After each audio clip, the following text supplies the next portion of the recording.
আজ আপনাদের কাছে বৃহৎ শিব মহাপুরাণের একবিংশ অধ্যায়ের নন্দিকেশ তীর্থ মাহাত্ম্য অধ্যায়টি পাঠ করছি। নন্দিকেশ তীর্থ মাহাত্ম্য। ঋষিগণ কহিলেন, সুতমণিপতি, তব মুখে পুণ্য কথা অপূর্ব ভারতী। শিবের মাহাত্ম্যার যাহা যাহা রয়, কীর্তন করহে এবে সেই সমুদয়। সুত কহে নন্দিকেশ মাহাত্ম্য কথন, এই স্থানে অদ্য আমি করিব বর্ণন। পুরা কালে যুধিষ্ঠির নিপেতি সুজন, নারদ ঋষিকে প্রশ্ন করেন এমন। কর্ণ কি নামেতে পুরী রেবা নদী তীরে, এক পুণ্যবান দ্বিজ তথা বাস করে। কাশী ধামে মরণেতে মোক্ষ লাভ হয়, দ্বিজবর সেই ইচ্ছা করি অতিশয়। আপনার গৃহিণীকে আর পুত্র দয়ে, গৃহে রাখি কাশী যান প্রসন্ন হৃদয়ে। কিছুকাল কাশী ধামে করিয়া বসতি, নশ্বর শরীর ত্যাজি লোভিল মুকতি। এমন সংবাদ পেয়ে তার দুই পুত্র, তাহার শ্রদ্ধাদি কর্ম করে যথাযথ। তখন ব্রাহ্মণী পুত্র হিতৈষণী হয়ে, লালন পালন করিলেন পুত্রদ্বয়ে।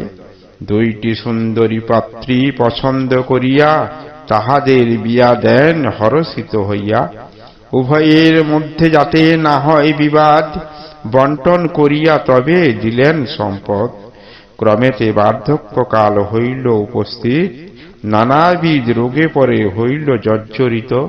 মৃত্যুকালে বিপ্রপত্নী শুইয়া শয্যায়, আকুপাকু করে হিয়া কত কষ্ট পায়।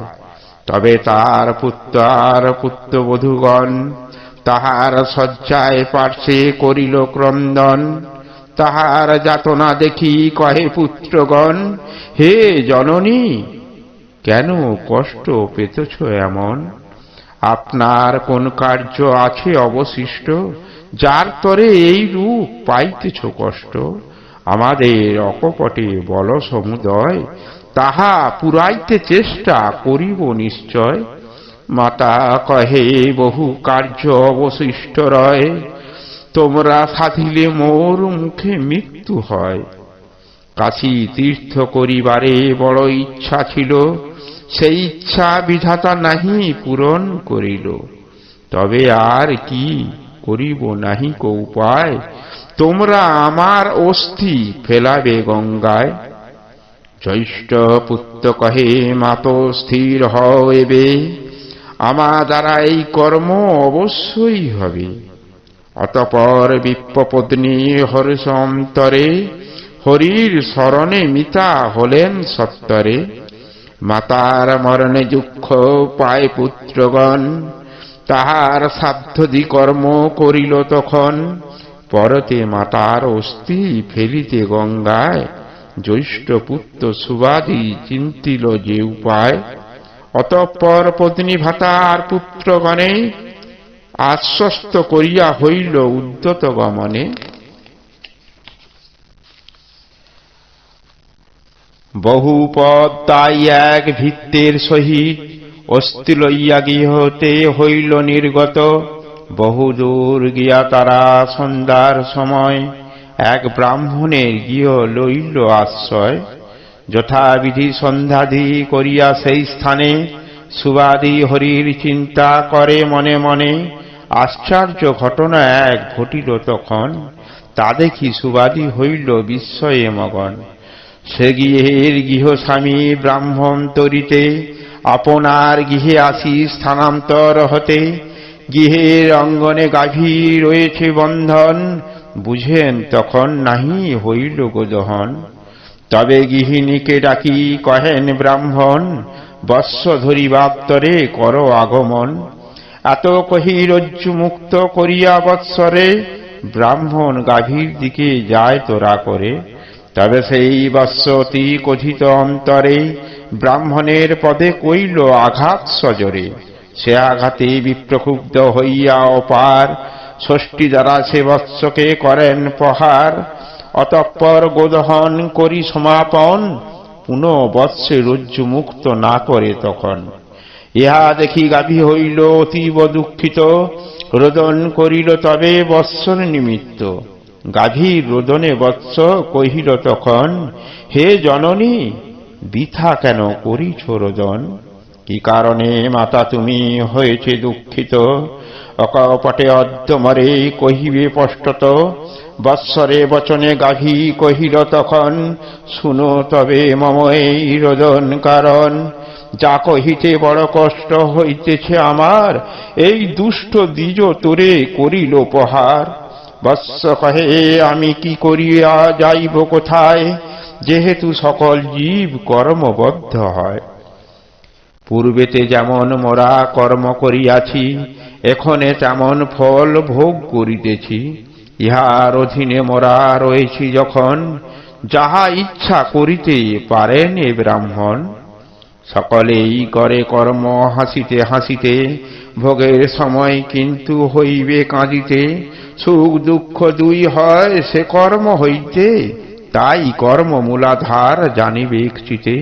এ সংসারে তুমি আমি আর জীব যত, কর্মের অধীন সবে জানিবে নিশ্চিত। অতঃপর বৃথা মাতা শোক নাহি কর, পুত্রের বচনে গাভী কহে অতঃপর। জীব মাত্রে কর্মাধীন জানি যে নিশ্চিত, রোদন করিলে দুঃখ না হয় নিবৃত্ত। ইহা জানিও মায়া শৃঙ্খলে এখন, বড় ক্লেশ পাইতেছি হইয়া বন্ধন। বৎস কহে যদি মাতা জানেন এমন, তাহলে রোদন করিতেছে কি কারণ? রোদন করিতে আর উচিত না হয়, তব দুঃখ পরিত্যাগ কর এ সময়। বৎসের বচনে গাভী কহিল তখন, বিপ্রের এমন দুঃখ হইবে যখন, কেবল তখন মম দুঃখ দূর হয়, অন্যথায় এই দুঃখ যাইবার নয়। পুত্রের ব্যথায় মাতা দুঃখ পায় কত, বিপ্রকে আগামী করল দেখাব নিশ্চিত। আগামী প্রভাতে আমি সুযোগ বুঝিয়া, দ্বিজ পুত্রে আঘাত করিব সিংহ দিয়া। সেই আঘাতের ফলে হইবে মরণ, এমন সংকল্প আমি করিনু এখন। গাভীর বচনে বৎস হইয়া দুঃখিত, কহিল এমন কার্য না হবে উচিত। পূর্বে মোরা যেই রূপ কার্য করিয়াছি, তাহারই ফল এবে ভোগ করিতেছি। তদুপরি ব্রহ্ম হত্যা করিলে এখন, কিবা তার ফল হবে না যায় বর্ণন। তাই মাত মম বাক্য করহে শ্রবণ, বৃথা দ্বিজ পুত্রে নাহি করহে নিধন। হে জননী শুভ কর্মে স্বর্গ লাভ হয়, আর মন্দ কর্ম দিতে পতন নিশ্চয়। কর্মক্ষয়ে মুক্তি হয় হয়ে অবগত, এমন অন্যায় কর্ম না করা উচিত। আমি বা পুত্র হইলাম কোথা হতে, আর তুমি বা মাতা হইলে কি মতে? মাতা বা পিতাই কোথা কোথা বন্ধুজন, কোথা স্বামী কোথা পত্নী পুত্র কন্যাগণ। কেহই কাহার নয় জানিবে অন্তরে, নিজ নিজ কর্মফল সবে ভোগ করে। ইহা জানি দুঃখ ত্যাগ করাই উচিত, সদাই মঙ্গল চিন্তা করিবে নিশ্চিত। পুত্রের বচনে মাতা কহে পুনরায়, আমি ইহা অবগত রহিছি সদায়। কিন্তু মায়া বলবতী চাই ছাড়িবারে, তথাপি আমারে মায়া ত্যাগ নাহি করে। হে পুত্র তোমার ক্লেশ দেখি আমি যত, ততই আমার হৃদয়ে দুঃখ উপস্থিত। ব্রহ্ম হত্যা পাপ নাশ যে স্থানেতে হয়, তাহা আমি নিজ চক্ষে দেখেছি নিশ্চয়। আমি এই দ্বিজপুত্রে করিব নিধন, সেই পাপে অঙ্গ হবে অসিদ বরণ। পাপ নষ্ট হলে পুণ্য অঙ্গ হবে শ্বেত, এসব লক্ষণ বৎস জানিবে নিশ্চিত। গভীর বচনে বৎস দুঃখিত হইয়া, আর কিছু নাহি কয়ে রহে স্থির হিয়া। গাভী অবশ্যের এই কথোপকথন, একান্তে সুবাদী বিপ্র করিল শ্রবণ। অতঃপর মনে মনে করিল চিন্তন, পরদিন কি হইবে করিব দর্শন।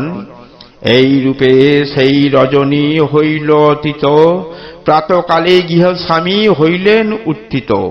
দেখেন পথিক দ্বয় রয়েছে শয়নে, তবে তাহাদের ডাকিলেন সেই ক্ষণে। উঠ হে পথিক দ্বয়, কাল যে অতীত, আপনার কার্য হেতি উঠিতে উচিত। ব্রাহ্মণ সুবাদী ছল করিয়া তখন, গৃহস্বামী বিপ্রপতি করেন বচন।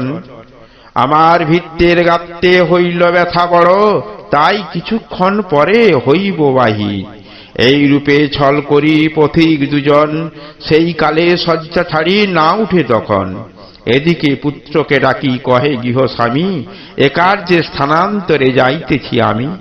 অদ্য তুমি গোদহন কার্যটি করিবে, গৃহেতে ফিরিবে মম বিলম্ব হইবে। এত কহি গৃহস্বামী গেলেন চলিয়া, তবে দ্বিজপুত্র আসে দহন লাগিয়া। বৎসকে বন্ধন মুক্ত করি অতঃপর, গাভীর নিকটে লয়ে চলিল সত্তর। বৎস গাত্রে আঘাত করিয়া দ্বিজপুত্র, দহন করিতে নত হইল যেই মাত্র। বৎসের আঘাতে গাভী ক্রুব্ধা ও দুঃখিত, দ্বিজপুত্রে সিংহ দ্বারা করিল আঘাত। গাভী সিংহ প্রবেশিল তাহার উদরে, মাটিতে পড়িয়া তবে ছটফট করে। গাভী দ্বিজপুত্র মরে শুনি সর্বজন, সেই স্থানে তোরা করে আগমন। রক্তস্রোত বয়ে চলে উদর হইতে, দেখিয়া সকল লোক লাগিল কাঁদিতে। কেহ বৈদ্য আনিবারে করিল গমন, পাখার দ্বারায় কেহ করিল ব্যঞ্জন। কেহ তারে লয় কোলে মুখে দেয় জল, সকলের চেষ্টা কিন্তু হইল বিফল। ছটপট করি পরে দ্বিজের কুমার, অকস্মাৎ সব কিছু হইল সার। দ্বিজ পত্নী কার্যান্তরে ছিল কিছু দূরে, তোরা আসি পুত্র দেখি কাঁদিল ঝরে। গাভী দ্বারায় হত হইল বিপ্রের কুমার, তব চারিদিকে ধ্বনি উঠে হাহাকার। দ্বিজের কুঙ্কর এক আসিয়া তখন, রজ্জু দ্বারায় সে গাভীকে করিয়া বন্ধন। এক বেদ দণ্ড লইয়া যত শক্তি তার, বেদম করিয়া তারে করিল প্রহার। নাভিশ্বাস প্রায় হইল সে গাভী তখন, কিঙ্কর করিল তার বন্ধন মোচন। বেত্তের প্রহারে গাভী হইল মৃত প্রায়, তথাপি প্রাণের ভয়ে পথ প্রাণে ধায়। প্রথমে গাভীর স্তক শুভ্রবর্ণ ছিল, এখনে হত্যার পর শ্যামবর্ণ হইল। সমাগত সর্বজন মানিল বিস্ময়, অতিশয় মর্মান্তিক এই দৃশ্য হয়। পূর্বেতে এমন প্রভু শুনি নাই কানে, গাভী দ্বারায় কোন লোক মরিল পরাণে। এমন আশ্চর্য এই ঘটনা দেখিয়া, পথিক ব্রাহ্মণ হইল সবিস্মিত হইয়া। অতঃপর দ্বিজগৃহ হইতে তখন, আপনার পথপানে করিল গমন।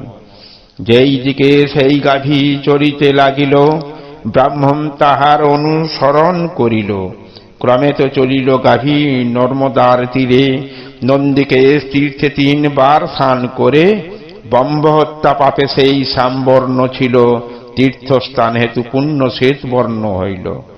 অতঃপর যেই পথে কইল আগমন, সেই পথে পুনরায় করিল গমন। এমন অদ্ভুত দৃশ্য করিয়া দর্শন, অতীব বিস্মিত হইল ব্রাহ্মণ। মনে মনে চিন্তা করে আশ্চর্য এ বড়, ব্রহ্মহত্যা নিবারক এই তীর্থবর। তবে ভিত্ত সহ দ্বিজ আনন্দে অন্তরে, সেই তীর্থে যথাবিধি স্নান করে। নদীর প্রশংসা তবে করিতে করিতে, গমন করিল পথে আনন্দিত চিতে। এমন সময় অলঙ্কারে বিভূষিতা, এক মনোরমা নারী হইয়া আবির্ভূতা। জিজ্ঞাসিল দ্বিজবরে করিয়া উদ্দেশ, কোথা তুমি যাইতেছ কহ সবিশেষ। তাহার বচনে দ্বিজ হইয়া বিস্মিত, যথাযথ কহে তারে সকল বৃত্তান্ত। পুনরায় নারী কহে দ্বিজকে তখন, অস্থি লাগি আর তুমি না করো গমন।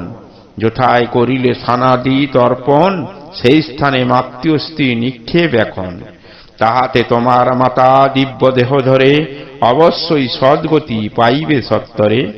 বৈশাখের শুক্লপক্ষে সপ্তমী যখন স্বয়ং গঙ্গা হেতায় করেন আগমন। অদ্য সেই সপ্তমী আমি গঙ্গা হই, এইক্ষণে তথায় আমি যাইতেছি তাই। তখন দ্বিজকে কহি এই মত কথা, অবিলম্বে গঙ্গা দেবী হন অন্তর্হিতা। তবে দ্বিজবর প্রতি নিবৃত্ত হইয়া পুনঃ সেই স্থানে চলিলেন হিষ্ট হইয়া। তথায় মাতার অস্থি নিক্ষেপ করিতে দিব্যরূপে মাতা আসিলেন আচম্বিতে। অতঃপর দিব্যরূপী কহিল হে পুত্র, তুমি ধন্য নিজকুল করিলে পবিত্র। ধন ধান্য আয়ু বংশ বাড়িবে তোমার প্রতি আশীর্বাদ রহিল আমার। এরূপ আশিস করি ব্রাহ্মণী তখন শুভগতি লোভী স্বর্গে করিল গমন। অতঃপর দ্বিজবর আনন্দে অন্তরে ভৃত্য সহ ফিরিলেন আপন আগারে। নন্দিকেশ নামে এই তীর্থ সুবিখ্যাত, ততবধি সর্বজন হইল অবগত। নন্দিকেশ তীর্থে নর্মদায় স্থান দানে, অবশ্যই মোক্ষ লাভ সর্বশাস্ত্র ভনে। বিধবা ব্রাহ্মণী এক ঋষিকা নামেতে, নর্মদা তীরে বসি অতি ভক্তিচিতে পার্থিব শিবের পূজা করিয়া তখন অতীব কঠোর তপে হইল নিমগন। মূঢ় নামে দুষ্টমতি কোন এক দৈত্য ব্রাহ্মণীর তদ্বিঘ্নে হইল উদ্যত। তবে তিনি ভয়ে ভীত হইয়া তখন অন্তরেতে শিব শিব করে উচ্চারণ। আবার শরণাগত রক্ষার নিমিত্ত সেই কালে করিলেন মহাশিবব্রত। তবে তার আনন্দ বিধান করিবারে মহামতি নন্দিতা তথা আসেন সত্তরে। আর লোক উপকার করার ইচ্ছায় মহেশ্বর উপনীত হলেন তথায়। সম্মুখে শঙ্করে দেখি ব্রাহ্মণী তখন ভক্তিচিত্তে হরপদ করেন বন্দন। অতঃপর করিলেন নানা স্তব স্তুতি, তবে মহেশ্বর তুষ্ট হন তার প্রতি। মহেশ্বর করে চাহ মনমতবর, ব্রাহ্মণী কহিল হেতা থাক নিরন্তর। তবে শিব করিলেন তথা অধিষ্ঠান, ব্রাহ্মণী তাহাকে হর্ষে করেন স্থাপন। অতঃপর গঙ্গা ও প্রসন্ন হইয়া অতি বর দানিবারে চাহে ব্রাহ্মণীর প্রতি। ভক্তি ভরে প্রণমিয়া ব্রাহ্মণী তখন একমাত্র বর তবে করেন প্রার্থন। কেবল একটি দিন প্রত্যেক বৎসরে লোক হইতে হেতা রহিবেন কৃপা করে। বৈশাখের শুক্লপক্ষে সপ্তমী তিথিতে অদ্যবধি গঙ্গা হেতা যান হরসতে। তাহাতে মনুষ্যগণ যদি স্নান করে অবশ্যই পাপমুক্ত হবেন সত্তরে। নন্দিকেশ তীর্থ কথা গায় ভক্ত দাস, শ্রবণে স্পর্শে পাপ হইবে বিনাশ। নমস্কার।